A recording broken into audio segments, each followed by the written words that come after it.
ছেলে হওয়া এত সহজ না, অনেক কিছু ঘুরে আমাদের মাথায়। সব তো তোমার বইলা বোঝানো যাবে না, তারপরও কিছু বলি শোনো। আমরা ছেলেরা বউর সামনে মার সাথে ভালো করে কথা বললে মারা চলে থাকা সন্তান, আবার মার সামনে বউর সাথে ভালো করে কথা বললে বউর গোলাম। নিজের ছেলে মেয়েদের যদি মারি আমাদের দয়া মায়া নাই, আর ওই ছেলে মেয়েদের যদি কিছু না বলি আশকারা দিতেছি। নিজের বউরে দিয়া যদি জব করাই সেই ক্ষেত্রে আমি বউর কামাই খাই, আর যদি বউরে দিয়া জব না করাই আমি সন্দেহ করি। সারাদিন ঘরের বাইরে থাকলে আমরা ভাদাইম্মা, আর যদি ঘরের ভিতরে থাকি তাহলে বেকার, কাজ কাম নাই।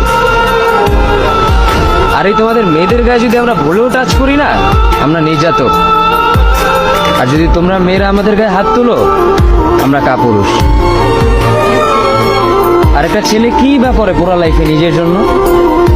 মার ওষুধের থেকে শুরু করে বউ বাচ্চার প্রত্যেকটা শখ পালন করার দায়িত্ব একটা পুরুষের। কিন্তু কি লাভ এত কিছু কইরা?